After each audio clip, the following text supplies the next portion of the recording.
She's a love with a gun. I'm gonna set you free. She's just a bad girl. Don't mess around with me. Got a finger on the trigger. I'm gonna set you free. She'll pull you away. She's just a bad girl. Don't mess around with me. She's a love with a gun. I'm gonna set you free. She's just a bad girl.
Okay, guys, it is 6 o'clock or 9 o'clock if you're on the East Coast.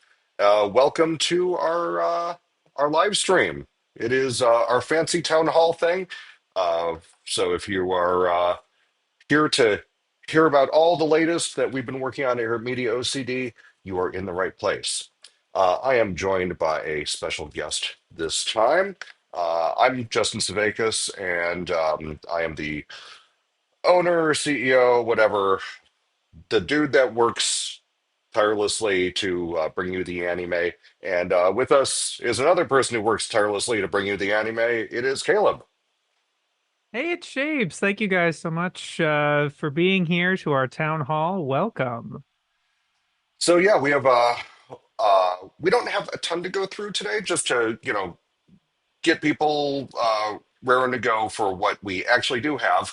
We have one new license announcement. I was hoping for one or two more to get signed in time, but 'twas not to be. We have three titles that um, we have a verbal agreement, but we just have to get through the contract part, and that can take a little while. Let us get started because we will have a couple other nifty things to talk about that are not a new license announcement. So, first and foremost among them is a little bit of a change. The AnimEigo logo that you and I know and love, the red one that is basically just italicized Helvetica. That is, we think, something that is a little too non-differentiated for 2024. So Nondescript. yeah, it's a little nondescript. It doesn't really say anything about who we are. And also, I've noticed that people don't know how to pronounce it. No, anime ego. Right. I hear that so often. So now, because everyone and their brother knows at least basic Japanese, we put little Furigana up there. And yeah, this will be what we're rocking going forward. And I'm looking forward to putting this on a t-shirt and maybe a hat. I don't wear hats, but I I don't look do. good. Do you, I wish I looked good in hats. I look like a balloon wearing a yarmulke. Sheesh. No, Uh, I I, mean I've worn a lot of baseball caps for my uniform, so I don't I have a lot of them. yeah, I wish I looked good in hats. I just don't. My head's too round. But anyway, we're really happy with this new logo. My good friend Sam Hauser created that for us. He actually specializes in this sort of thing, and he's a great guy. And thank you so much, Sam, if you're watching. Looks So fresh. yeah, it is fresh. So, kicking off, let's talk about all of the stuff that we have produced as AnimEigo discs. A couple of them are out already, but most are still in the queue. So let's talk about it. First one is Riding Bean. This one is out. You can get this today. You can get this from Amazon. You can get this through Crunchyroll Store. You can get this through Diabolic DVD. You can get this through bunch of different places. You can get this from our website. Most importantly, you can get it from our website if you want that sweet slipcover that is exclusive to the web store. But some people didn't know that we found the German and the Catalan dubs of Riding Bean. Bean honestly sounds really young in German. And also, we shot a new interview with Kenichi Sonoda, a creator and manga artist extraordinaire. Our good friend Matt Schley took care of all that for us. It's a great interview, and it is on this disc. He tells you all about the experience of making Writing Bean and all of his influences. Clearly, a lot of early 80s American action films. Yeah. Also, if you are at a convention that Discotech Media is at and there's a booth, they probably have our titles. So, yeah, you can always pick it up there. Otaku no Video. Otaku no Video, it's in the process of coming out. It's officially out next week on Tuesday. But if you pre-ordered from MediaOCD.com, you probably have it already. Yeah, so we have new liner notes. We have a glorious HD transfer that looks incredible. There are two versions on the disc. You can skip between the two of them, where one of them cuts out all the live action uh, faux documentary footage, and some people don't like that very much, so you can skip it if you prefer, or you can watch it as it was intended. We've refreshed and freshly typeset the subtitles. It's a simple disc, but it's a great disc. Also, most importantly, it has Caleb's incredible trailer for it. Thank Uh, you. it is out basically on Tuesday, so check that out if you have not already. I really love these O slip covers that you get exclusive from the Media OCD store. I didn't realize until someone had taken a photo of talking to video and writing beam ones that they're numbered on the spine. Yep. You slide. Oh yeah, We're doing them criterion thing. gotta catch them all, right? Oh man, it's so good. I love it. Love it so much. So next up we have the Megazone 2-3 trilogy. If you know me, this you know that this is very near and dear to my heart. I actually was obsessed with part two when I was in high school. Um, So now we have all three on one disc.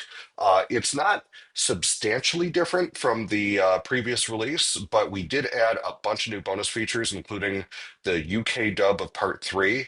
We found a UK trailer for part three. We found the UK recap of part three, which is like this whole new narration they made to tell you what the story was so far, because that's the only part that came out in the UK. We re-rendered all the credits to make it look, make it match the original Japanese, and looks like real movie credits now in English. Don't worry, the original Japanese credits are on there. We spiffed up the subtitles. We have a lot of trailers. We have the old ADV Films trailers on there. Um, the Japanese trailers are closer to what they were in the Japanese. We didn't re-edit them in any way. Um, yeah, it's good stuff. I'm very happy with how this turned out. It's insanely packed disc. It has the international version of part two on there, which we achieved with seamless branching. Yeah, I'll be honest, I was kind of sweating making this disc. So It's very special to you, right? yeah, exactly. And it had to be So perfect. I It uh, can, I also I also say that all three of these releases that we've talked about, if you order them from the Media OCD store, there's if you've gotten the Kickstarter versions of these discs when AnimEigo formerly did the Kickstarters for these, we are offering a deal where if you show photographic proof of you supporting the Kickstarter, you can get 50% off if you want to support these discs as well, which would mean a lot because it supports us financially in 2024, which allows us to keep making the future disc and making the licensing purchases that are very exciting for the future. yeah, that's a good point. And in Megazone's case, this will also work for the previous mass market disc. So if you have that, we'll still give you the coupon code. Pretty sweet. But yeah, we're really happy that a lot of people have taken advantage of that upgrade program. And if you want a coupon code of your very own, just go to the store page for the disc you want, and there's a link to the Google form. All right. Next up, whoops, sorry, wrong app. All right, next up we have Time of Eve. Time of Eve is an incredible movie, and we actually have something to announce with this. Uh, Matt Schley again worked with the licensor, directions, and our friend Anne, and we actually shot a brand new interview with director Yoshiura. It obviously a lot has changed since Time of Eve came out, especially when it comes to AI and what robots are capable of, and the very idea that, AI might be the death of all of us has kind of entered the zeitgeist. So Mhm. Yoshihiro has a lot of thoughts about this, and he is happy and willing to share them. Also, happy and willing to share his thoughts on, uh, what didn't make it into Time of Eve that turned into a whole different film. We have thoughts on what he could do to make a sequel. There's a lot in there. It's a great interview. If you You've guys haven't seen Time of Eve yet, the whole premise is based on the idea that the future's already here and humanity's kind of already past I don't know if the Overton window's the word, but like they've all culturally come to really dislike robots, that they have to use them, that they're dependent on them now. It's kind of the same animosity culturally that we're feeling over AI, where it's like it's this future and we're already like sick of it. Like we don't want to see any of it. So seeing that kind of like challenged or culturally addressed in a film before AI became what it is now, very timely release, I think. Yeah, this film is aged like a fine wine. Although, honestly, it's very optimistic. Maybe that optimism optimism didn't age well, but the rest of it did. Well, yeah, that's the thing. I think Yoshiro is his thoughts are very complicated on AI, I think, but it's very fascinating. It is. It's a great film. I'm really happy to be bringing it out again. Oh, oh, looky here. We got something.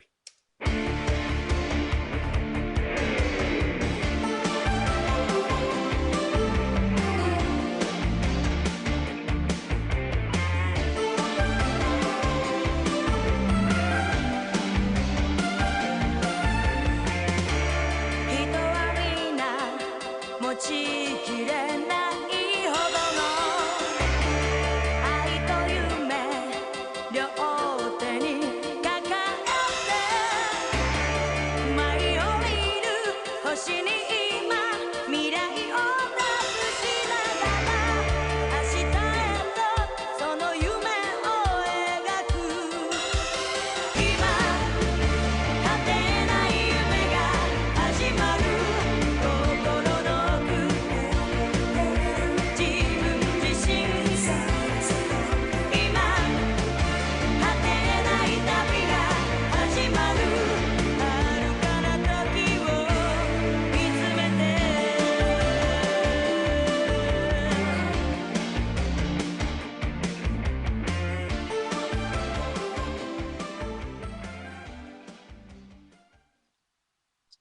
All right, Bubblegum Crash. I mentioned before that this one sort of killed me. Yeah, this one was tough. So, to recap, episodes 1 and 3, the original film elements were lost forever, but we got lucky and found part 2 on Yahoo Auctions, or actually, some friends of ours did. So we got it. We did a new 4K scan of it, and it was really badly damaged. So we had to do a lot to fix it. I tried to figure out some way to show you guys just how much fixing we had to do, but everything I could think of didn't look good on a stream. Suffice it to say that we had to pull some really dirty tricks to make this look good and sync with the audio, because there was quite a few frames missing, or just the splices were different on our version. What I think happened was the version we got was a film print that was made to chop up for artwork, and then they spliced the rest of it back together. So it doesn't synchronize with any audio, Japanese or English. So we had to, like, frame by frame, try to fix it. There's really not much else to say about that other than it looked pretty, and if we did it right, you hopefully won't notice. Uh, at any rate, we also are including the UK dub. UK dub was released with the original Japanese M&Es, which means that the songs are not dubbed, unlike the US version. And if you like old British manga video dubs, it's not sweary, but it is a lot of the cast of character, or the voice cast that you might remember from back in the day. We also found the Castilian Spanish dub, so it was produced um, for the Spanish market by Selectavision. Um, so that will be included as well. And we're also getting subtitles freshly translated into German for our German friends. So that is coming out in at the mid to late January, January 21st. Our distributor always takes a couple weeks to figure stuff out after the holidays, being what holiday season being what they are. So January 21st for Bubblegum Crash. And then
trailer is so hot. I love it Well, so. thank you. Oh man, I've been watching. I've just been looping that for fun, by the way. Oh, And great. here is a look at our brand new artwork for it. It looks gorgeous. We have Brady, our friend Brady, to thank for it. Um, so, why did we pull it and reissue it? Well, we thought we could spiff it up and do an even better release of it. So, in addition to the new artwork, which has a brand new slipcover, which I will show you at a later date, it is now a two-disc set. Um, the previous one disc release, it was just a little too cramped. The bit rate was really low, and all the audio was compressed. And I'm like, the audio is compressed. This is, a show that lives and dies by its musical soundtrack. But with that extra space, that means we can have a few other things to it. First of all, the Hurricane Live, both Hurricane Live OVAs, lossless audio, the Holiday in Bali voice actor concert special. That will all be on here. We that interview that we did with Sonoda, we broke it up into two parts, and we got to talk about Bubblegum Crisis, so we have that part in here as well. However, brand new to this release will be Spanish subtitles, the Spanish dub, the hold on, I get my notes here. I've lost track here. Bit of a laundry list. Okay, we have Spanish, French, Italian, and Catalan dubs. Um, Yeesh. yeah, so none of those uh, have been synced with the Blu-ray officially before. So that is, we will be having an upgrade program once again. You can get the spiffy new release, and we hope this to be the last HD version. If we get to do a 4K at some point, that would be really nice. I don't know if that's happening or not, but I really want it to happen. But this is what we are coming out with, and it'll be out in February. So. Huge. What's coming after that? What's coming in March? Oh, ho, Why? ho. Could Oh, it ho, be a new ho. license? Oh, it's a new one. It's All a right. new one. Okay, so let me preface this. We just signed this last week, so we did not have time to properly subtitle the trailer. So we just ganked what we could find on YouTube. We have the rights now. It's cool. We're gonna obviously redo this for the actual disc. This is the only time we will actually make use of this version of this You'll trailer. learn more about this title as the time as it goes as we go along. Right. But it's a short one, but it's one that I can't believe wasn't properly released on Blu-ray here before. But we're fixing that. Ah,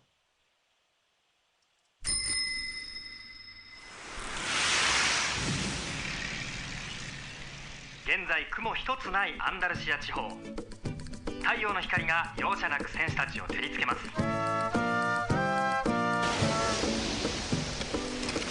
おっとここでアタックだこの酷暑の中まだまだ道は遠いが賭けに出る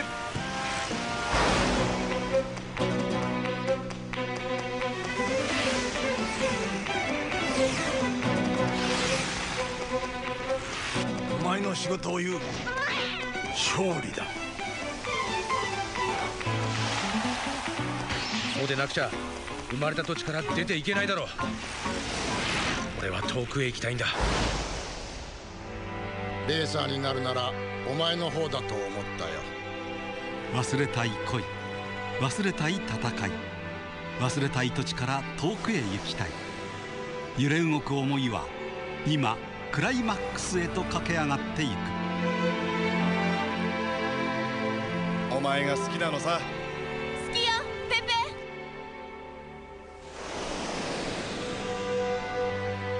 ナスアンダルシアの夏 There it is. Nasu, Summer in Andalusia. Nasu. Yeah, I am so stoked. I got to see this in the theater ages ago, and I was like, when can I buy it? When can I buy it? When can I buy it? Nope, never happened. That Well, was in 2003, Justin. I know, I'm very old. So, yeah, this is an incredible film, and if it looks vaguely Ghibli-esque, that's because the director Kitaro Kosaka, who later made Oko's Inn, this was his feature directorial debut, and he is kind of he was Miyazaki's go-to animation director for many years. He did Princess Mononoke, Spirited Away, Howl's Moving Castle, Ponyo, The Wind Rises, like, Both and animation director and character designer. And yeah, he's the character designer, animation director, and the writer for this film, on top of being the director.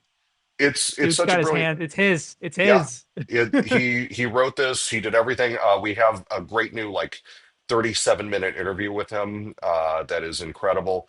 So here's what happened. A company um, that is keen on streaming stuff bought the rights to it, and theirs came with home video rights. They weren't aiming to have home video rights, but they got them.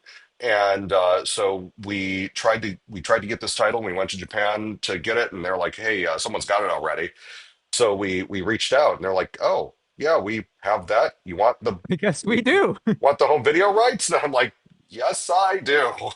So by the way, this is, I'm really happy. I should mention it's only 47 minutes long.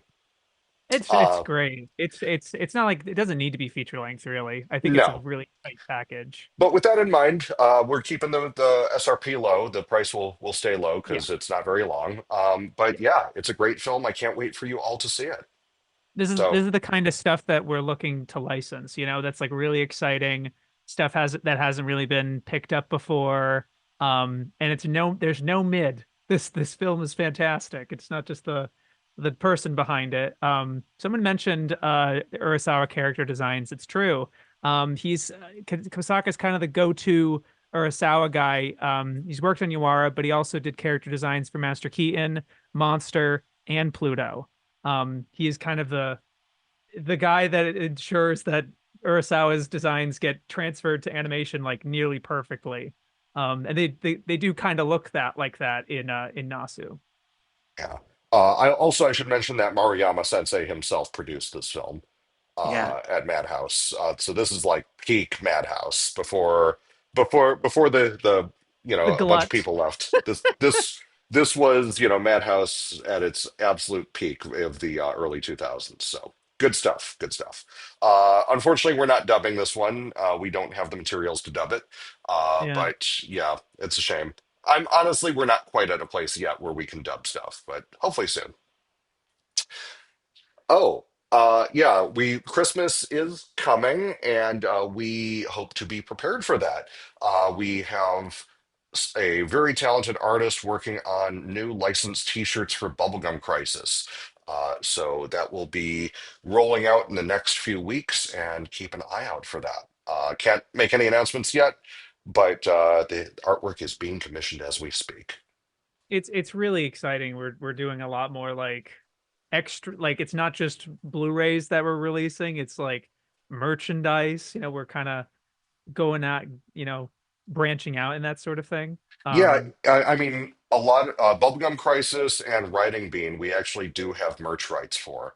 I don't know that yeah, there's a huge market for Writing Bean merch, but Bubblegum Crisis, I think we can sell some of that. So we'll see yeah. what we can do. Also, the Time of Eve people are interested in doing merch. We'll see if the sales uh, lend Support that. things to that direction. I think they kind of Right. did as much merch as the market could take back to when they did the Kickstarter, but I Mhm. could be wrong about that. So hopefully I'm wrong. Yeah. Um, It reminds me of this answer man you did years ago of like, why isn't there good anime merch? And it's just the thing on the t-shirt. And you're like, well, it's not easy. It's no, the it's not. whole And that thing. was me being diplomatic in print. Yeah, yeah. The real answer is that, basically you do anything super crazy, and a lot of times the licensor just they don't want to go back to the original creator. It's like, hey, look, someone really screwed with your art, but it looks cool, right? Um, Yeah. so they're just like, no, just put the key art on the t-shirt and sell it. Right. Luckily, the licensor for Bubblegum Price is pretty cool. They they'll let us get away with anything reasonably responsible. So, Within reason. Right. so let's talk about some of the trailers that you've made. That Bubblegum Crisis trailer is pretty cool. How long did that take Yeah. you? Yeah, like 2 days, I think. Actually, well, it took me longer to watch the show than it did for me to compile it because I hadn't seen Bubblegum Crisis when you messaged me like for now I must have the greatest Bubblegum Crisis trailer ever, and I'm like, great, I'll go watch it.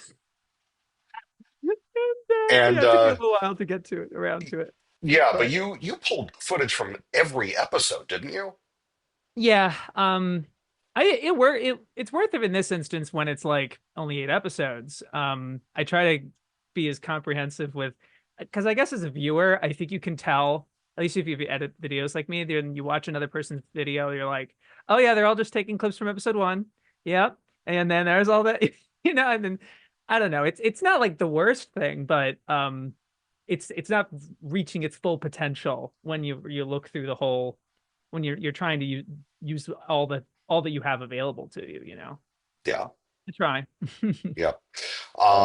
So let's see what else have you been working on since so you have actually been our editor for a number of years now.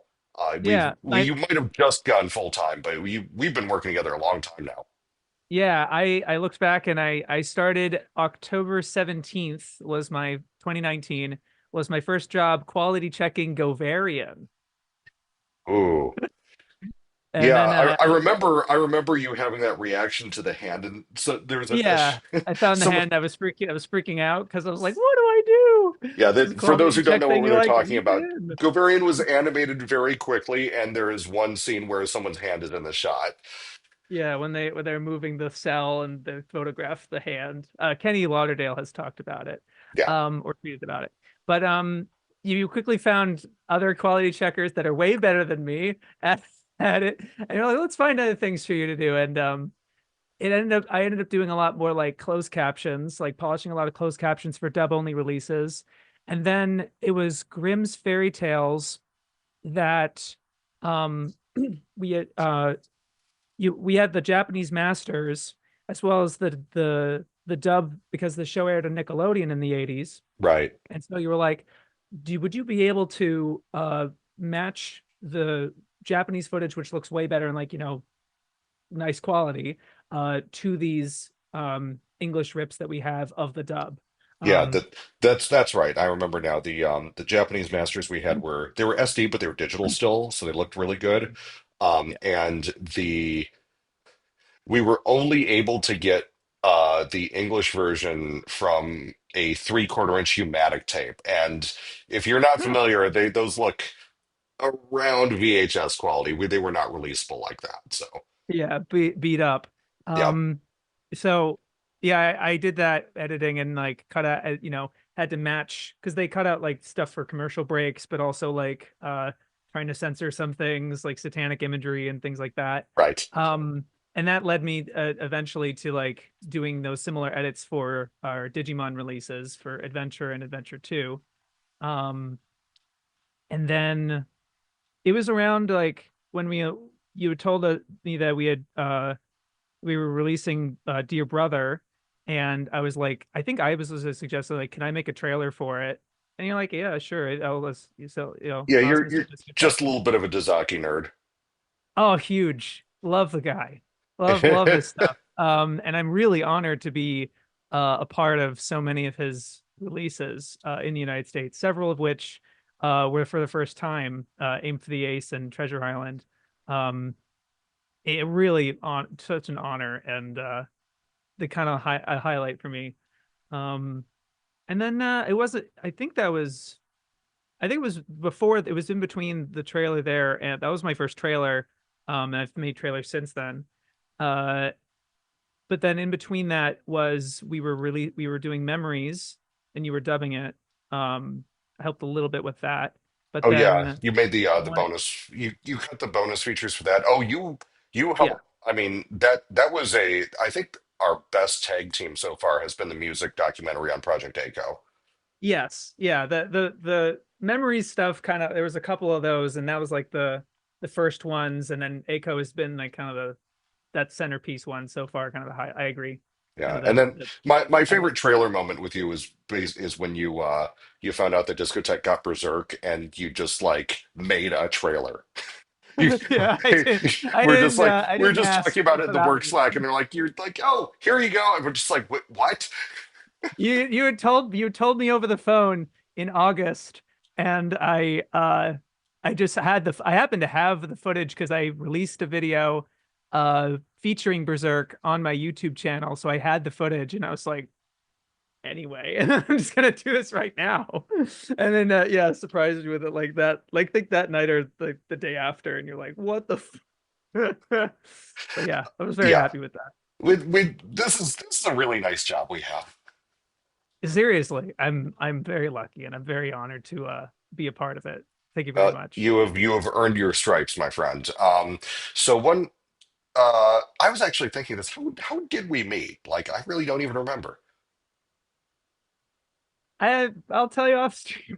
I don't Oh, need to, I don't think we need to talk with got but it. don't worry about Fair enough. Fair enough. it. Now I'm curious. But no, it's okay. But like yeah, I really wanted to be a part of this industry, just so I asked. Yeah.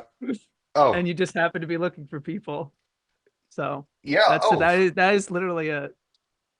it's so funny how often that is just the case. You happen to have a skill that someone is looking for at any given time, and we're just like, actually, um, Right. Lord knows that's how I got hired back in the day.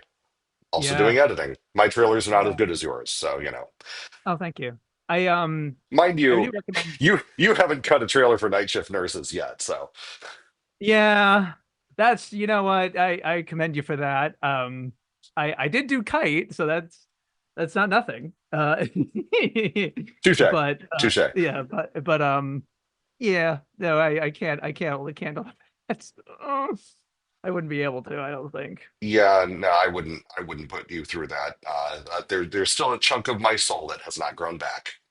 Yep. Um, so we are we mentioned this a little bit before, but we have a secret project, don't we? Yeah. So a ways before, so it actually ties into how we are AnimEigo right now. Right, You know, so I met you in person for the first time at Otakon in 2021, and it was around that time when you pitched me the idea of doing this documentary series. Because at the time, like it just seemed like a you described it to me as like how Lorne Michaels got his success with this VHS company or this kind of this main venture that no one knows that he got all his like right. money Broadway from. video. Right, right. And SNL has always been kind of his passion project that he just does for fun type of deal, but it seems like such, but it comes to, a net positive and everything. Yeah, It was kind of the way you framed it for me, and I won't forget that. But it was a documentary series about the anime industry in the United States, uh, really mainly told from a business perspective, right, because the majority of times this has been told or seen is from a fan's perspective, which they can do like that. right, That's there's plenty of information and it's well documented and everything like that. But right. The you problem is a lot of times fans don't know who to ask and even what to ask. Like yes, they weren't there for it. They don't know, how things right. happen behind the scenes. You have to know enough to really dig. And even just getting the context from those people of what it was actually like back then as a fan, because I think I do, you still hear testimony of like, oh, with the VHS fan sub tapes and things, but they were like, yeah, so I mean, I found out about this stuff from a public access channel where this guy came on and shouted like, this is from Japan. Like it, it's like crazy stories. And a lot of these people are still alive, Yeah, and still doing their thing and whatever. But you're right, and you were like you're like the single best person to tell this story because you have that older experience, but you also have been on in the industry since the 90s and has seen it like go through the whole thing. You're the founder of Anime News Networks. You're also reporting on a lot of this news and remember when certain things went bust or yep. certain announcements happened or whatever. And then I went really pro and started being a part of the news. Yeah, right. So like you were like perfect for telling this story, and I've been really excited about it. I still really am. Um, so you started going out and filming and interviewing these people, Yep. and so we have tons of these interviews from industry professionals, old veterans that aren't in it anymore, um, very familiar faces, but also faces you probably haven't heard of that have really valuable stories. Um, and one of them was Robert Woodhead, the founder of AnimEigo, who is also created wizardry and one of the OG people. And there's one point, there's a question you asked him of like, so how long are you going to keep doing this? And he's like, well, I'm retired. I effectively do this for fun. I can stop whenever I want. And you're like, oh, okay, yeah. Um, and then the cameras turn off, but you also have like kind of left the audio going for another like 20 minutes or something. I know this because I've been editing these documentary things. I've been like kind of chopping them up and clipping them, whatever. And there's the 2 minute segment of Robert coming up to me like, yeah, so remember when I told you I could stop anytime? I'll let him say it the way he says it, but that is the moment when he asks you of like, would you be interested in Yeah. As I adopt in, recall, in my reaction was adopting something along the AnimEigo? lines of, yes. He's like, I would be honored. You say, I remember you saying, I would be honored that you would ask me that. Let's talk, Yeah. Okay. and and Hey, everything. But I, such. are you saying I was actually professional? Yes. Oh, you were very professional. I mean, I didn't know what your face looked like, so of what your reaction was. I'm sure it was jaw on the floor. But, Yeah. but yeah, Yeah, it was, who knew that was the beginning. Oh, so there's, yeah, there's a lot in there. We've uncovered some crazy stuff. There was a Spice Girls anime that never saw the light of day. Like oh man, there was like I found some stuff. yeah. So anyway, long story short, the streaming market and honestly most of Hollywood has imploded. There is no longer a market for esoteric showbiz documentaries with the big streamers, and no one's even pitching that, let alone buying it. Yeah. So I had these like 30 plus interviews that I had flown all over the fucking world to shoot. You've flown to like England too to get some people from Manga UK as well. I did So like you were gonna be it's legit, I dude. spent some money on this. I really did. Oh, yeah. I Oh was my in New God, yeah, York of like course. 3 times. I shot in DC. I shot in, a bunch here in LA. I haven't touched San Francisco or Texas yet, so I need some way to keep it going. Uh, Regardless, so now that we have AnimEigo and we're trying to, build something with this brand, because frankly, a lot of younger fans don't know who we are yet. Um, the brand has not been relevant in a number of years to anybody but us, old timers. So we're going to be using this, and this will be on this here YouTube channel.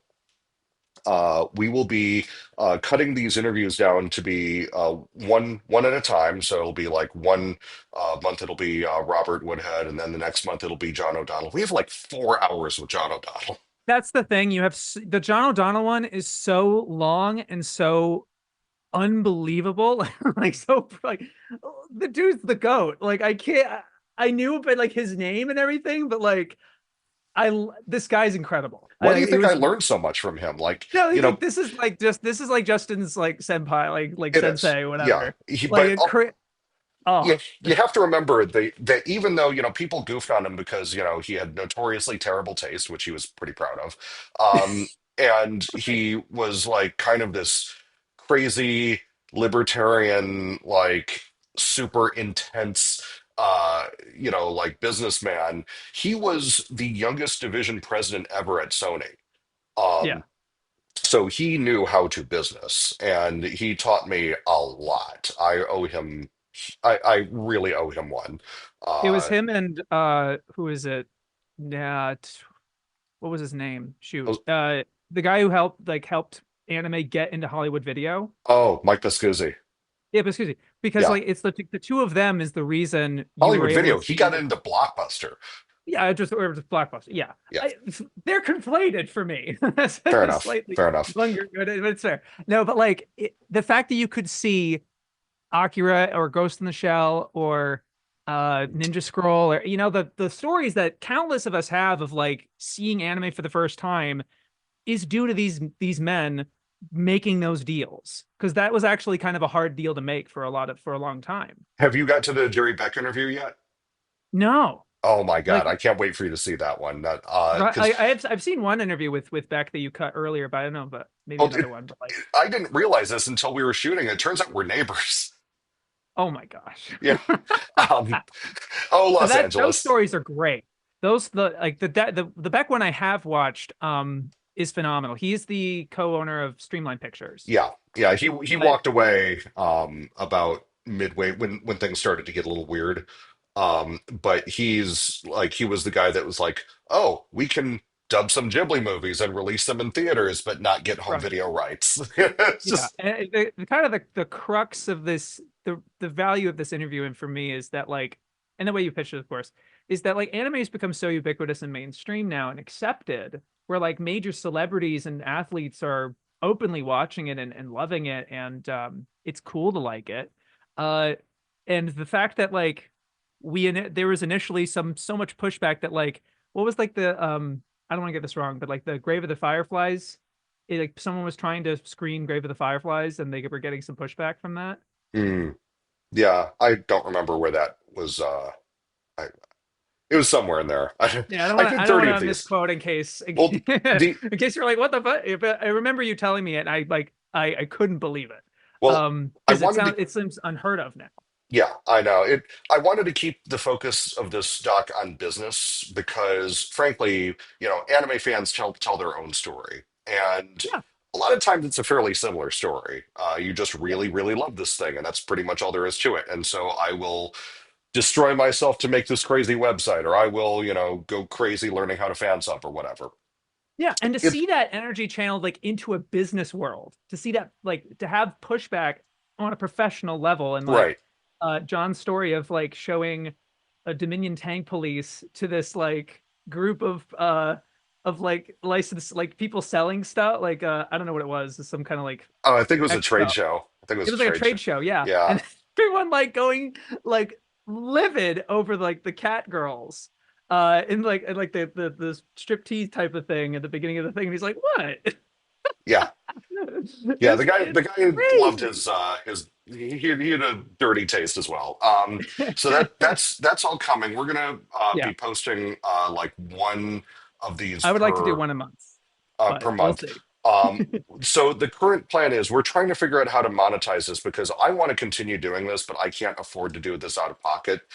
So Yeah. we're coming up with some plans where fans can support it as an ongoing project. With it in mind that we're not going to be like doing a whole lot of voice actor interviews because honestly, voice actors, it's all the same job. There's not a whole lot there, and they also tell their own story pretty well and very prominently. So it's going to be the people that you don't normally hear from, the guys Yeah. that were at a desk and trying to work deals. But So you yeah, see them in like all their book, like all your manga books. If you open to like the copyright page or whatever, you'll probably see them like translated by this person or like produced edited by such and such. yeah, if they're Um, listed at all, they're listed as like a producer, and that fans are like, I don't know what that is. Flip. oh yeah, like I've been listed as associate producer on a lot of the discotheque titles, and I as a fan I wouldn't have looked twice at these people, but like they are the people that are willing to share their stories. They're really incredible.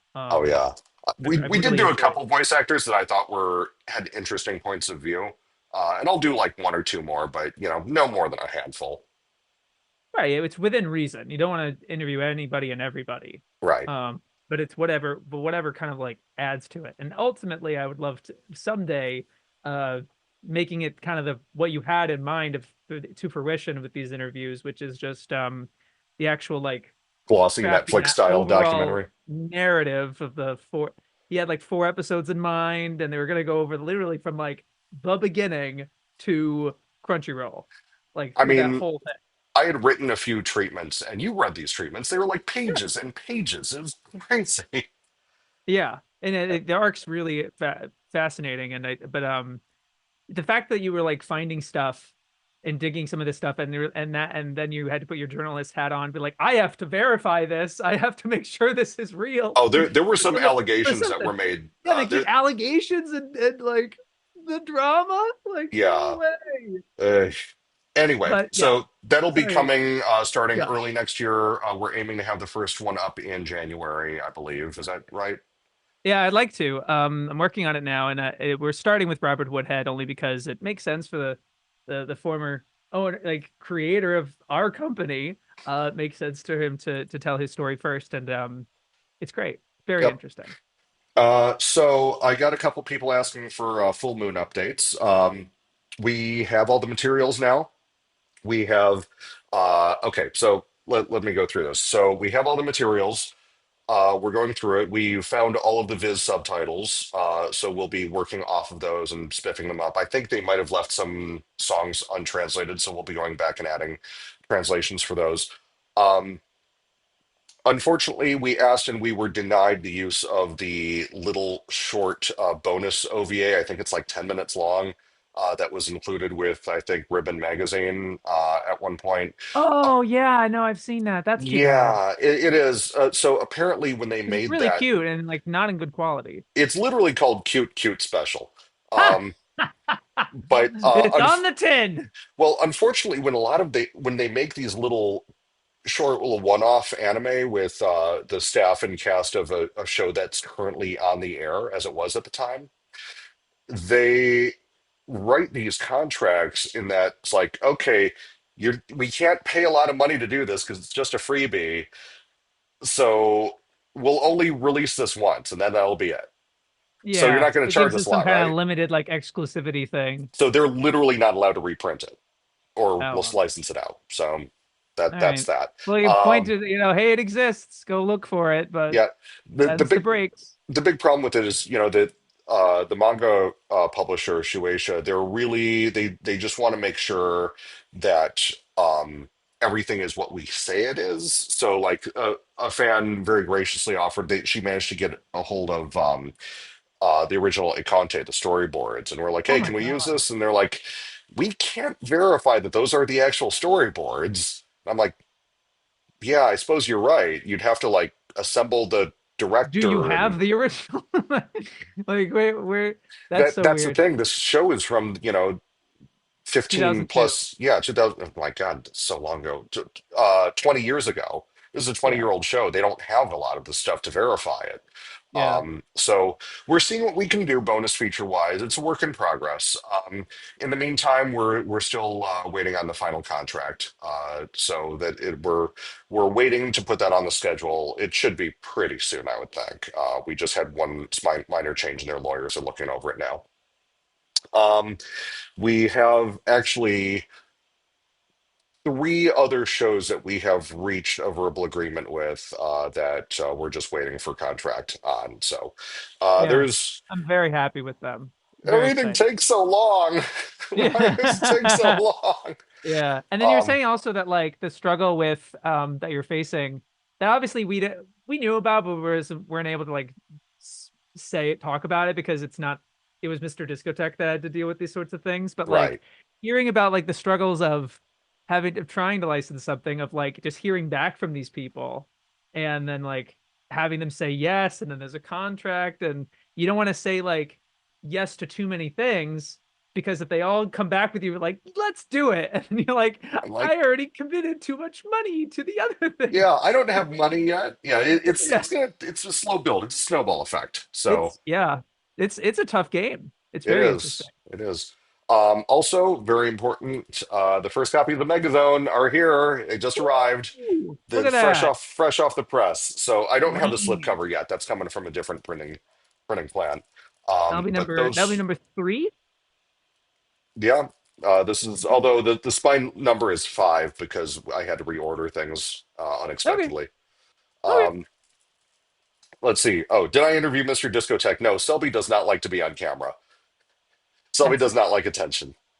no. Besides, and I also just think that if you were to like get him to sit down, he's like, I don't know, I just got the thing and it happened. Like he's very he's kind of frank, like very Yeah. I don't know. He's not like a storyteller like JOD or whatever. Yeah, that's true. Um, I don't think that'd be a great interview. yeah, But it wouldn't be very. It'd be like, oh, okay. I think I love Selby. I think he's awesome. Yeah. But Oh my God. We all have him to thank for the fact that all of this is available to us and like that there's a market for this. Because you can you imagine like without a discotheque actually actively trying to go and get these licenses, who's going to Crunchyroll like uh, Sentai like they're not. I mean, I'm happy that Sentai is getting a couple of these. They're doing. I think that's cool that they're doing like Nana and Dunbine and stuff, but like Selby's going out there and doing and getting this stuff and you getting Berserk and fighting for Ippo and he like tried to get Ippo for like 3 years or something, right? longer, I think. Yeah. So yeah, let me go through some of these questions. There's a lot. Do you have a You know, newly you animated, control F a question mark. right? Do you have a newly animated logo for AnimEigo? We just like I literally just got that final image from Sam like a couple hours ago. So we are going to Working on make a new animated logo. We don't know what that's going to be yet. I have some ideas. it. Yeah. Um, let's see. Remember Asia Pulp Cinema, the live action branch of Central Park Media? Do I remember? I edited a bunch of those trailers. Some of those Crazy. movies are so bad. Like literally, you had like there were more than one of them where there was a literal 5 minute shot of a skinny naked woman sitting on a bed holding a gun and staring off into space. Five Okay, minutes. did it at least have some nice jazz playing? No. No, it was Oh. like, someone laying on a cord on a synth. Like nice ambient music. I'm I, sure I if it was uploaded to YouTube, it'd be like an hour long. I kid you not, I would scrub through these movies. I would just scrub through the whole thing looking for anything that moves, clipping it, Oh, putting on the timeline, and if I was lucky, I hit a minute. oh man. I'd that'd be a fun challenge. That'd be interesting. Uh let's see. Let's see. Why can't we sell discotheque stuff through the Media OCD store? So Discotheque has a whole lot of discs, and it. I'd like to carry a few of them. The problem is which ones and how much do I buy, and it's like it's one of those things where I would like to do it, but it's just I'm stretched too thin. Selby's stretched too thin. Yeah, it Um, has more logistics than you'd think. it, It is sort it's of like an ordering like a certain number of discs and like making an actual like pragmatic estimate of how many you have to do and then right, and just sending it to our fulfillment center and then we're figuring all that we're in still and growing the store as well. So if it's yeah. not, if we can't sell more than a few hundred copies, it's not worth it to Selby to, have yet one more place that he has to box and send stuff to. Um, Yeah. and I don't know that we can do that for everything yet. I definitely know we could do that for some titles, but Mhm. um, it's a tough thing. We only just recently crossed 1,000 orders from the Media OCD website, which yay, great, yay! In like Really? less That than a year. I was it was 8,000, 6 months? Yeah, it's been 6 months. We launched on April 1st. Yeah. That's I think that I don't have any frame of reference with this, but I think that's pretty cool, especially considering like that doesn't even count Crunchyroll or Amazon, which a lot of people, buy through there. Yeah. But we appreciate those 1,000 people that are going through our store because again, that is supporting us direct. I don't know if they copyrighted that. But yeah, it's really important going through there. We really appreciate it. Yeah. Uh, will there be more streaming options for AnimEigo anime on Hoopla? So when we get streaming rights for a show, our distributor MVD offers it to Hoopla, and if they want it, they can take it. But it's kind of an up to them thing, and we don't get streaming rights for everything. Like Nasu is coming from a streaming company, so they don't we don't have streaming rights for Nasu. Mhm. Um, Let's see. Any non-anime titles planned? Not right this second. I'm in discussions for a non-anime uh, piece of animation, but I don't have anything. Like I've been concentrating on anime because like y'all buy AnimEigo. stuff. Well, not only that, well, Whole Grain Pictures is a thing. Hey, remember guys, Whole Grain Yeah, it Pictures? is. Yeah, it Hey. is. Um, but Those two movies are yeah, fantastic, and I'm please, not just please, saying that please because buy I've them. worked on them. I really am not. Like it.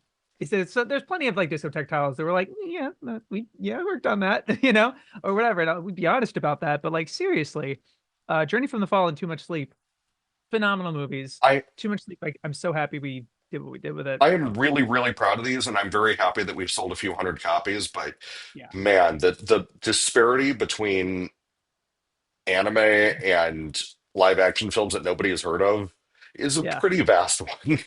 It's a Like canyon.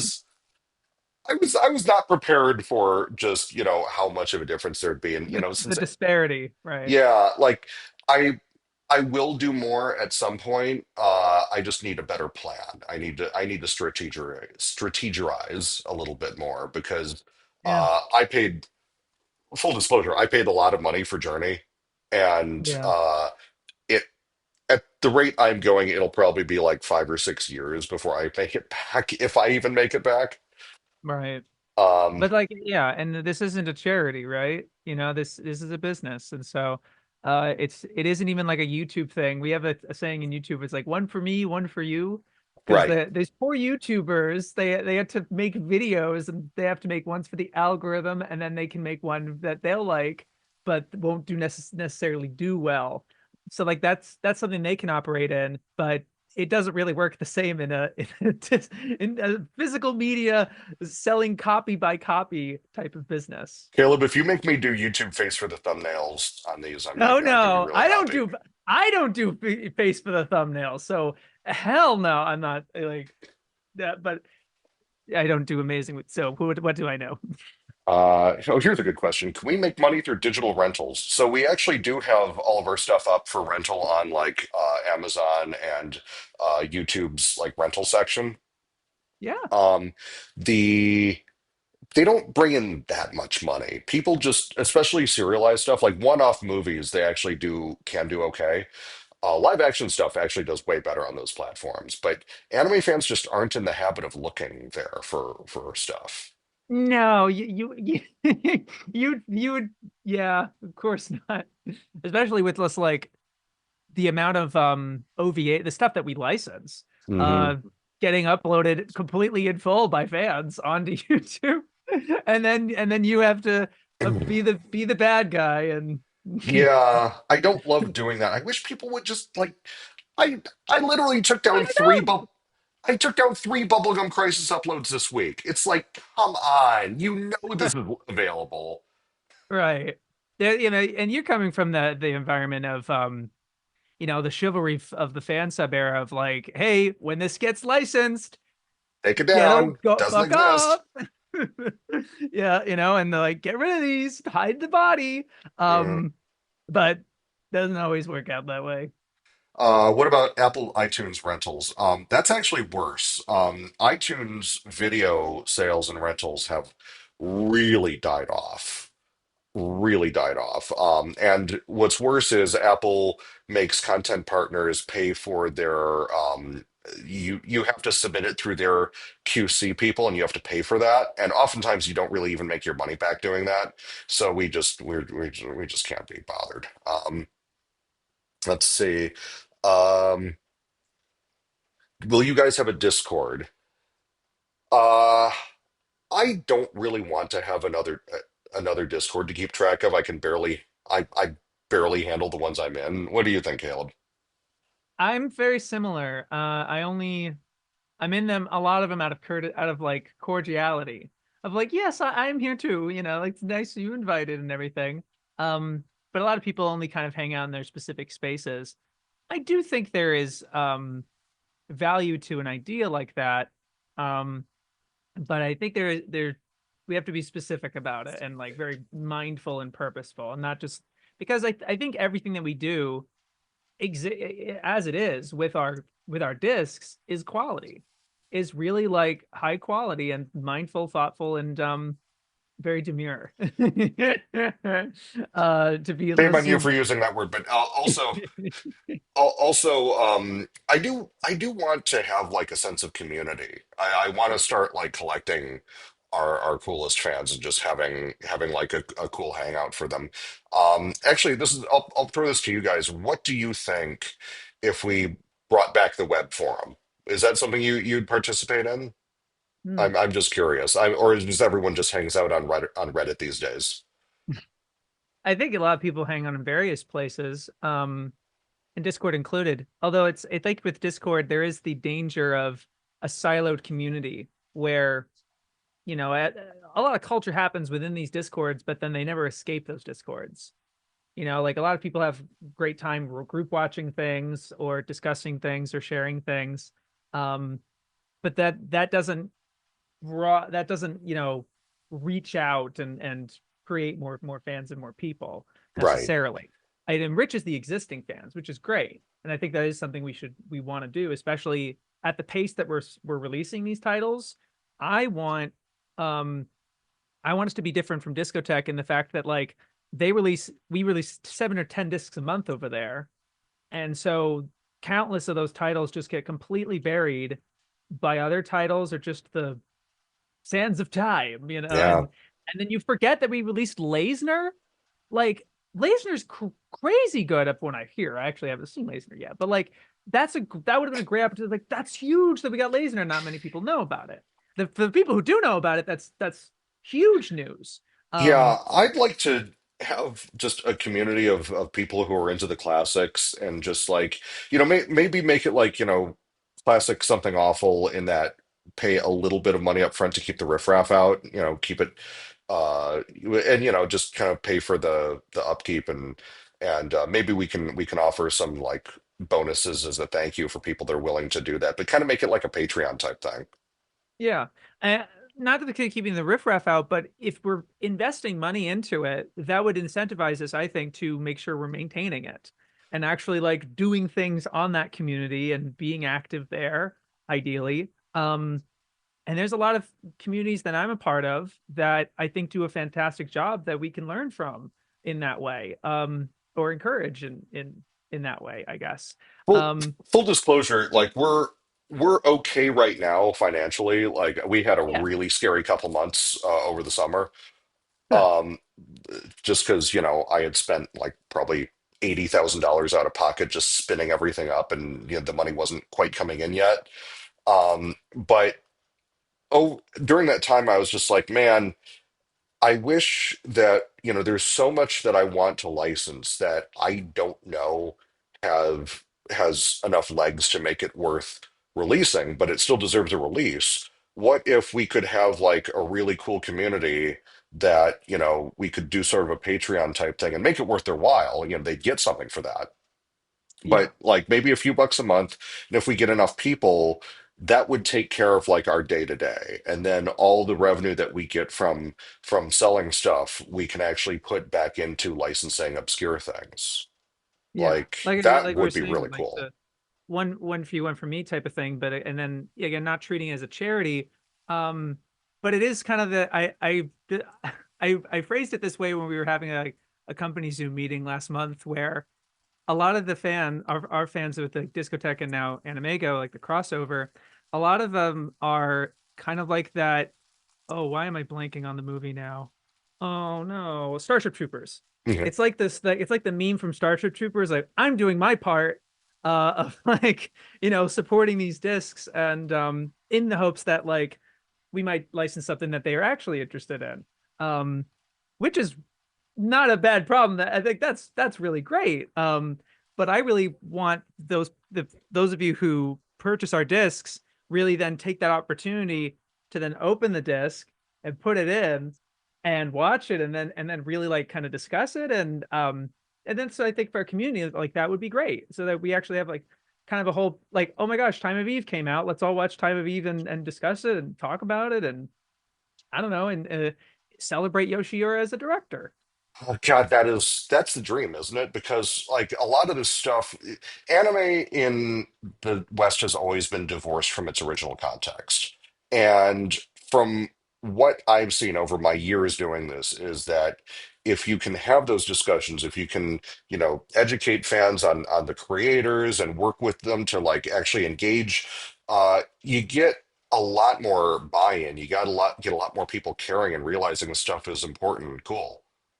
Yeah, and it gets back to kind of what it used to be like when I'm watching these interviews that you filmed, and they describe the kinds of communities they were a part of.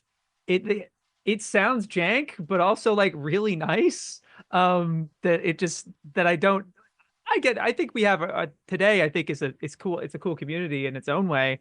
It has its own pluses and minuses, and maybe some things stay the same in terms of the negatives. Like you always have the jerks or whatever. Um, but I do want with this company to be more, especially because we have to separate ourselves from the juggernauts that have been here for years. I mean, we've this company's been here longer than any of them, to be fair. Yep. But like, we have an opportunity to be different. And Oh, that's we're really already different. well, yeah. By the way, More different than just to unbox a little bit, we have see ooh, if I can get a good image on nice. this. Oh, We look at that new have, logo. yep, we have The Eve. fact that we get new logos for our stuff, Yeah. if they're grody, imagine. And then I'm not subtweeting anybody. I don't know anyone. I don't know what I'm then talking the about. interior is this nice shot of the garland. Yeah. That came out pretty Again, the nice. Megazone. When I cut the trailer, that was also my first time watching the Megazone trilogy. I Um, love part two so much. It's yeah, so it's crazy. so messy and like clearly the animators straining to the peak of their capabilities, but at the same time, it's like they're reaching so far and achieving it about 80% of the time. Yeah, and the fact that this trilogy has three different character designers, like each part looks completely different. That like you wouldn't believe that it's the same OVA. You straight up wouldn't. No, Um, and it's really fascinating in that way, and seeing kind of the differences. I think I'm very nerdy. Like I ended I up, know. kind of making YouTube videos that really dive deep into some of this stuff and really analyzing this stuff really closely. Um, and more of that can be done, not just by me, but like plenty of other people. I'm not saying everyone should go frame by frame on episode 23, but I don't see why not. I also don't, yeah, I don't know. I think the pace that we're doing this with, it just gives us the opportunity to really celebrate this and give an opportunity to watch some of these stuff that a lot of people who became fans in 2020, like during the pandemic, like a lot of these are new fans, haven't Yep. seen Bubblegum Crisis, haven't seen Otaku no Video, haven't seen Writing Bean. Um, so why not? Yeah. It's a good Uh, time too. so a couple people here in the chat asking about adult anime, and so actually, that was the one thing. There's nothing in writing that's binding me to this, but Natsume, when we were completing the bio, she's like, "By the way, please don't release hentai." And I was like, "Yeah, I don't want to release hentai." Uh, there are other people that can do that, and that.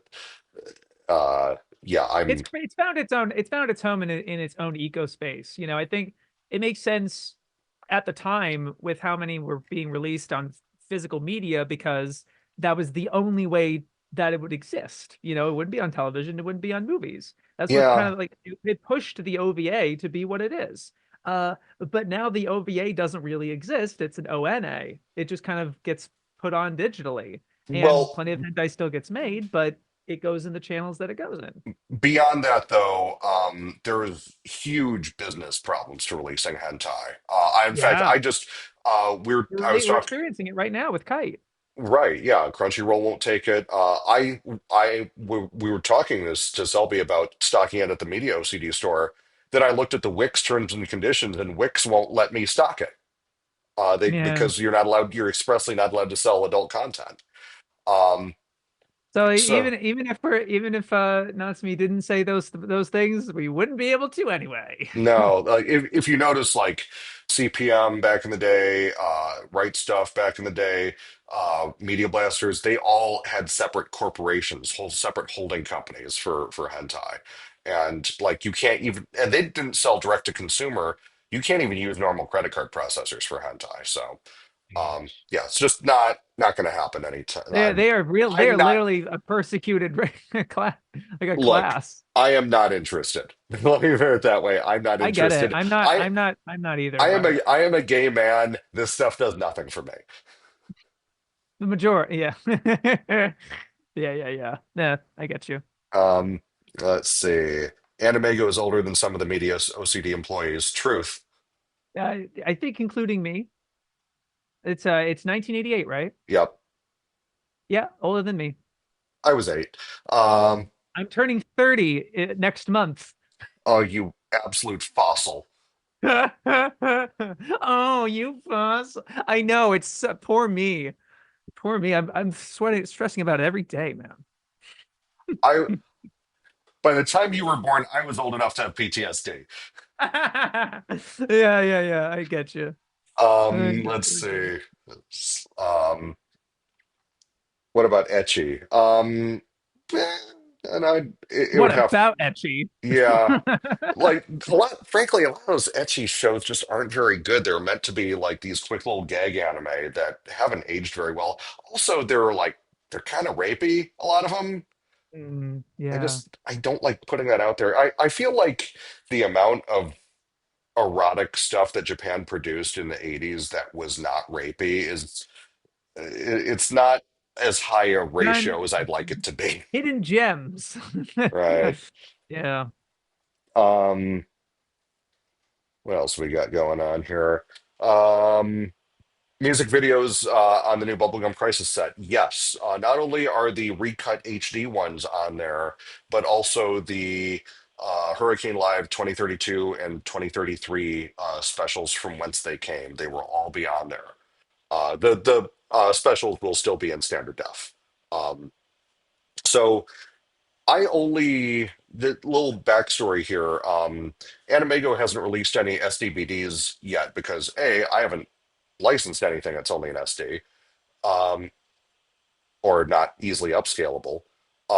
B, we only made like the last 4 or 5 AnimEigo Blu-rays. The rest were made by somebody else that since retired from it. So, and they were not able to do SD based on the authoring software they were using. So that is why there is no SDVD AnimEigo discs yet. There will be some at some point. Um, Yeah. But yeah, like you're saying, a lot of stuff that you're licensing, I'm not gonna say what they are, but uh all Blu-ray and yeah, like I HD and like HD, like yep. well, Like so wow. here's the conundrum, and I'm not quite experienced enough to know this yet, but so anime, you license it on a as a cost per episode basis. So I like I'll offer you X, $100, $1,000 per episode. Um, and when it's like 100 some episode series and you can only do SDBD on it, I get scared. That's a lot of Yeah. money. Yeah. That's a big number, and I can only release one disc. What? Yeah, and it's not yeah. And there's a ton of anime in that state. Yeah, Not I mean it will come up. It will come up. There are several titles on my list that I know cannot be redone. So Yeah. And it's not to say you've already said in previous town hall, but it is really exciting to hear just how interested these parties are with working with you. yeah, like they're being very cautious about it, but they're engaging me, and that's the important thing. So at the end of the month, I'm going to Tokyo for TIFFCOM, which is there's 2 trade shows every year that I'm going to have to go to. TIFFCOM, which is the film market attached to Tokyo International Film Festival, and then there's Anime Japan, the business days, which are not even in the same building as the professional or as the public days. Um, but it's just wall-to-wall meetings. There's nothing all that cool to see or do or no. It's all businessy people. There's not even any like talent there. Um, but I'm still making these connections and these relationships. Like one of the reasons I can't even ask about Gunsmith Cats right now is that we don't have a relationship with Kodansha. And I do need to like I have had a friend offer to introduce me, hasn't happened yet. But yeah, would I want to re-release Gunsmith Cats. I don't know if it's possible. I don't even have the ability to ask them right now because there is just no connection there. So Yeah, we'll there's get there. literally not even like a yes or no for some of these. Like, could we license this or that? You, there is just like radio silence for a lot of these. It's like you'd contact somebody that you know has it, and they just don't get back to you. They just ghost you. It's like come on. And then everyone here in the chat gets that's like, please get this. And we're like, we want to, or then, but you never want to. You can never give the branch of like seeing a title in the chat, and you're like, boy, I wish, or whatever. On You can't. Honestly, the biggest problem I'm running into is the attitude of, that's not going to make any money. We can't be bothered. Right. It's like, no, Like I frick. even companies that we have an existing relationship with, it's like we get the sort of like nobody's excited about the old stuff like we are, and I Yeah. that's something that we're going to have to change, but it's going to take some time. Yeah. Again, with like negotiating and examples of like, hey, if we do this one, you'll take a chance on this one, you're not gonna lose too much or whatever. If it does well, there's a potential for this next one or whatever. And it becomes like a ladder because there Hmm. are a lot of genres and creators. I don't want to say any of because there's a lot of genres and creators that like either were just untested or have been proven to just not do well in the United States. They're like provably, um, or not provably, or just haven't even tried. Right? So there's like no traction for it, presumably. Um, but it just takes like try this one that's very low risk, and maybe there's something there, and kind of like a step ladder on a step staircase. Just work your way up. At least Yeah. I wish that's how it works. That sounds logical, but that's Well, probably not how it works. people forget these are like these might be faceless corporations, but they're people. They're Yeah, people that I have to meet with and build relationships with. And as a new guy in town who doesn't have a track record of like paying royalties, reporting, how much sold it every month, everyone's like, don't know about this guy. We'll wait and see. And I don't blame them. That I would be in the same way. Um, yeah. I can't tell you how many otaku upstarts have tried to start something and tried to enter negotiations and turned out to be just absolute chuckle fucks. Uh, like there was one point I was surveying at Anime Japan. I was surveying some of the other non-Japanese people in the room. I'm just like, oh, some of these people. Uh, definitely not Feel all of them. bad. There's some really cool people, but Yeah. there's definitely some where I was just like, I understand now why like licensors aren't just willing to, dive into bed with a new Just about upstart. anybody. Yeah. Yeah, that like you got to protect the mothership, and some of these, some of these people aren't super accountable. I mean, we've seen it with every once in a while. I feel like once every 10 years, some anime fan gets without any experience gets it in their head they're going to start an anime company, and they actually get maybe one title and then implode spectacularly. I've seen it Right. again and again and again. And Look. don't they potentially kind of jeopardize that license too? Oh Right? yeah.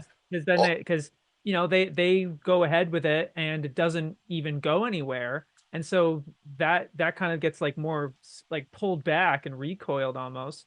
Then that lowers the chances of that title getting a proper release. well, not only that, the fact that you lobbied for it in those companies makes you the asshole. It's like, Yeah. Or why like, did oh, you you're do gonna do the this? same thing. You're gonna Right, do the same thing that this other guy tried to do with this title. exactly. So some companies are better than others. Let's see. Would titles like MD Geist be considered hentai-ish or hentai adjacent? Um, no, I would not consider MD Geist to be even close to hentai. It has one not even sex scene. There's just some boobs. It's not hentai at all. Megazone is actually a harder R than MD Geist. Yeah. Um, would love to see the 90s OVA of JoJo's Bizarre Adventure. I don't think that's available, actually. Others have looked into that. I don't think that's a thing. Oh, of course. Like you would think that they would have tried that people would have tried that by now. It's been over 10 years since the original the TV anime came out. Um, someone would have tried it by now. People are probably still trying, not succeeding apparently. But Um, I mean, I love how fast things can change around here. Like I'm rewatching Monster on Netflix now, and like that was a complete void for like a decade or more. That like no one could get Monster, yeah, and all of a sudden it's available like on the biggest streaming platform. And same with Evangelion, yeah, literally the same thing with Evangelion. And all of a sudden Netflix gets it because they just can, and they have a particular excuse there. And the other thing, like, oh, we're releasing Pluto, so why not try to get one of his other things? And that's fantastic. And I at least celebrate anybody getting any of these titles. Like G Kid's got Angel's Egg. That's fantastic. yeah. I did not see that one coming, to be honest. Yeah. But like so encouraging. And it's like, as much as we keep the fans who harping of certain titles, give it time, man. It's only a matter of time. Yep. Uh, would AnimEigo be up for sub-licensing titles from other anime licensors? Well, or anime, yeah, no. Well, the question is, will they sell it to us? Crunchyroll did not want to do that. That's why, yeah, I don't think that's on the table in a lot of cases. But there are titles that we'd love to have. Who knows? It all depends on what sort Like of I said, some of relationships the we can like forge. yeah, some of the deals that you're looking into and like starting to happen, like the one you told me early on, I'm like, they flip for that. Like, whoa. Yeah. It's really encouraging stuff. Yeah, who knows what's possible? It's everyone is after some new way of making money because all of entertainment is in a death spiral right now. Yeah. And anime is not immune from that, by the way. Yeah. So if we can be successful, nobody, this is the crassest, most disgusting way of saying this, but no one makes people want to sleep with you like being then success. You know, it like people fling themselves at people that are successful. So honestly, if Oh we want man. people to respect us, we have to be successful. That's just that's just the truth. Yeah, definitely. And it's easy to get a loser's mentality when you're at a certain stage. I certainly have felt it as as a creator myself of just hey, you do something for a long enough time, you get in that tunnel and the burnout, and you just like I'm not cut out for this sort of thing. Yeah. Um, but it's very important.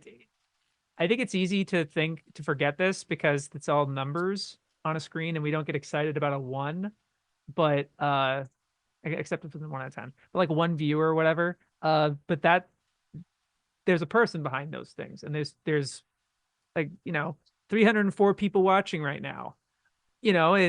Some people might scoff in the numbers and in the grand scope of things, but this is over 300 people we're talking to right now that hopefully we're inspiring or uh getting to think a little deeper or whatever. I just think it's hard to take I don't that. know how inspiring we are.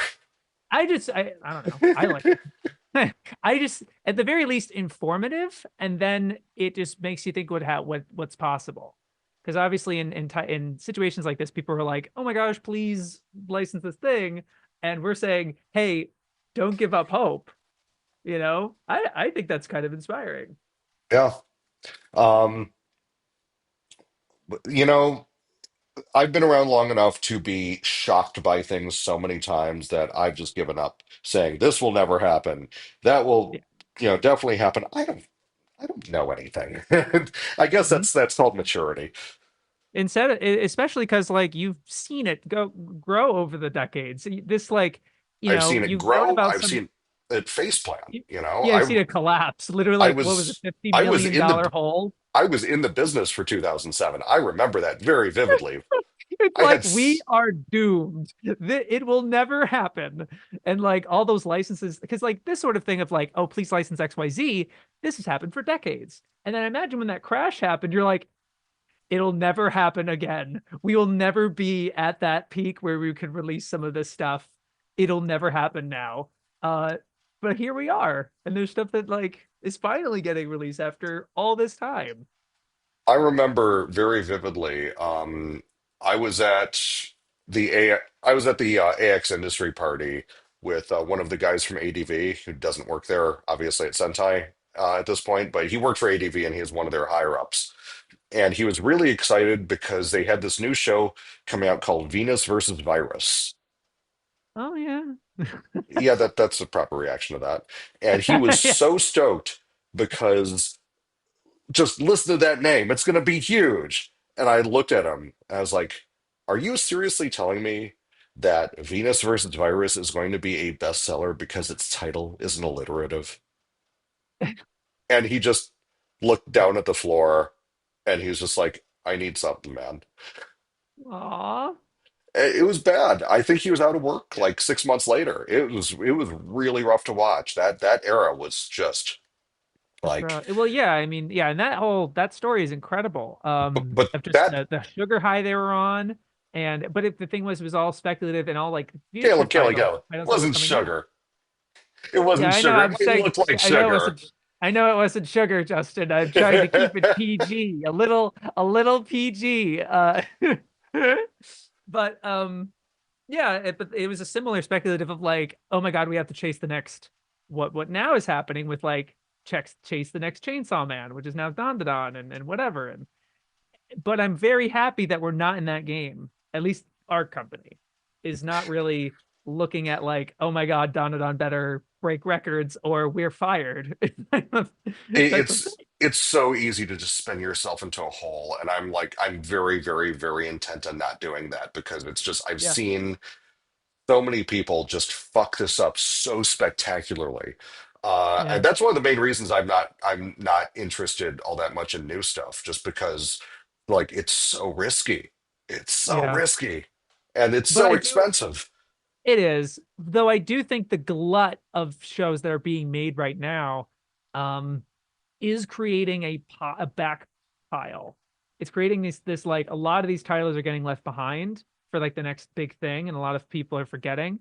And then it's going to be 10 years from now, and there's going to be like a 2017 seasonal that everyone's kind of nostalgic for that's never gotten a physical release here.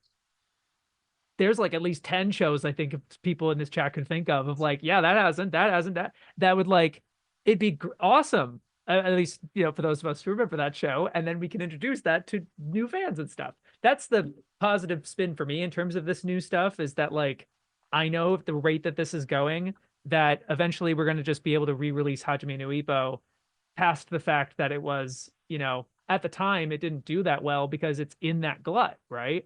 Um, it just got completely buried under all this other stuff that was being released at that time. Yep. I just think the crumbs that that are being left right now are delicious. I'm very excited for them, And but it's a waiting game. well, and that's the thing, because like once the heat is off of a particular title, it's really like you have the hardcore nerds like us in this room that will go back and pay attention to some of these shows Yeah, again from like decades ago. But the vast majority of anime fans are not going to do that. no, So there is a ceiling to that. And the other thing is, um, anime labels have pretty much always been not very good at marketing, especially marketing individual titles. Uh, the trailers they've made have been not great. The taglines have been not great. The packaging has been meh over the years. I think that is a core competency that we can do better. And that's why I don't want to get too fast and release too many things because I want to be able to take that. Like, I want to be able to say, to take with every title, it's like, hey, this is why it's good. This is why it's important. Maybe you'll like this one. You can't you can't do that when you're releasing 20 titles a month. It's not yeah. possible. I think that, anime YouTube has gotten a very, very bad rap, and I think there's justifiable reason for it. I think it's fair. But one thing that's different about it, that like the inclusion of it, that's different from any other era of anime fandom, is that it is an opportunity to expose these titles to fans in a direct way, like really showing Yeah. them clips and footage and talking about these creators in a way that can breathe. The fact, like, I think a lot of us now are used to knowing about an anime title based on what the cover is on Mal, maybe the Hmm. OP, which we can always look up on a like that. Yeah. Um, but in that relationship to anime that we haven't seen, or relation, that sort of thing, uh is stifling. Hmm. And the anime companies are doing next to nothing to change that, which I think is a missed opportunity.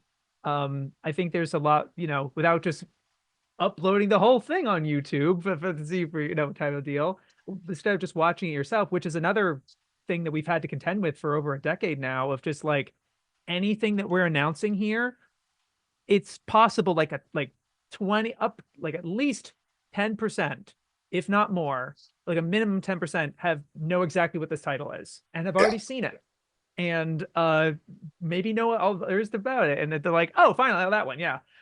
That's the reaction I always get when I there's titles that, like, um but then there's some of these titles. There's one title I won't say it, obviously, but there's a title you brought up that, like, hey, I'm thinking of getting this, and I'm like, what is that? I'm like, I haven't even heard of it. And it was so exciting. So, and like, I think that one I think it would be under 10%. I don't think anyone knows that one. No, nobody Um knows that one. I'm really excited to finally announce that when I can. to try, yeah, if we get it, right? But that's the sort of thing we're going for. And then we have We an have one entire, that nobody's heard of. oh, sure. Yeah. I'm gonna say 1%, yeah, that's fair. Because that wasn't their reaction like, wait, you know what this is? Yeah, pretty much. Because you pointed it in the list, and everyone was like, "Wait, what?" And you're like, Oh "Yeah, I yeah, know what that that is." has happened. Licensors have gone back to the show's original producer and they were just like, "How does he know about that show? That show never even came out on video in Japan." And I'm just like, That's right. I They're nerd." like, "What?" Um, Yeah. so But we that, gotta, and the fact, yeah, and the fact that we can do like these once a month, we could potentially like take that month to be like, "Hey, everyone, let's go watch that," and it's okay if you don't like it. But now it's like, wow, we know what that is now, yeah. and that I love that. Are we gonna focus only on older stuff, or are we gonna try for newer stuff that doesn't get a disc release? We're gonna go for newer, not super new. I think my cutoff right now is 10 years, which really isn't that So long in terms 24, of, so 2014, so like some 2010s and 11s and 12s yeah. can get can Although, get in there. it's one of those things where if I get offered something or if the right opportunity comes along, all guideposts are gone. Like I'll do whatever if it's I think it's something that fans would like. Yeah, it's a good deal and stuff. How often does I have a question, but like, how often do you have you seen like, we'll offer you this title if you also license this? That has not It's come up yet. yuck. That has not come up yet. But it Um, does happen. it does happen. I think in my case it'll probably be like everyone's still kicking my tires. Sure, that's Um, true. let's see for when asking um are any titles I'd want to bring back in print just to give the discs a do-over. Um, Man, I would love to do a do-over for Dominion Tank Police if we could ever get someone who knows how to license that show. Not going to happen anytime soon. Um, but as far as discs that I did, I already got to do all my do-overs. I got to redo Eiko, I got to redo Kurokame. Um, I'm fine with all that. Uh, Your boy's at peace. I don't have any discs that I'd like to redo for the record. Hush Well, you. maybe there's, I mean, but it's stuff that we couldn't do anything about, which is like, oh, I wish this and that title got a better cover or something, got like better packaging or whatever. And that was, our hands were tied there because of the licensor. But that's it. Uh, any improvements on the online store? Went to place an order, could only use one coupon at a time, and using the coupon dropped the total below the free shipping and price, losing that benefit. Well, yeah, I'm sorry. That's just how the Wix store works. We can ask them to add features, but it's not going to happen anytime soon. And yeah, that's we have limited control over that, but Wix allows us to do some really cool stuff that we have not done yet. Like, for example, if we did the web forum we were talking about, that would integrate directly through your login with the store. Um, So that would that could be, it would it integrates really well. That's why I went with Wix, because it had a lot of expandability. But there's a couple things it just can't do, unfortunately. Hopefully, I think in the future, when we think of like offering deals on certain releases, I think we'll try to keep that in mind. That like if people want to support two or multiple or whatever, we could do the math about like the math that you're describing. right. We'll be more mindful about it. Are we open to doing Kickstarters for new English dubs of shows we've licensed? Yes. That's the only way I see making a dub in the near future. Robert Nutsme just wrapped Dagger of Kamui, and went fairly well for them. We're waiting for a final decision about one more title, whether or not that's going to go to Kickstarter, or they're just going to punch it to us to do a regular mass market release. Once that's decided, basically, I don't want to be in a position where Robert Nutsme are having Kickstarters as AnimEigo, and I'm having Kickstarters as AnimEigo, because that'll get really confusing. Right. Um, but once I'm certain that they're done with kickstartering anime. Um, yeah, then I'll It is a possibility. possibility. Are we still doing a vinyl? So the person that I was discussing with and was making a deal with, unfortunately had a personal tragedy happen, so that is on pause.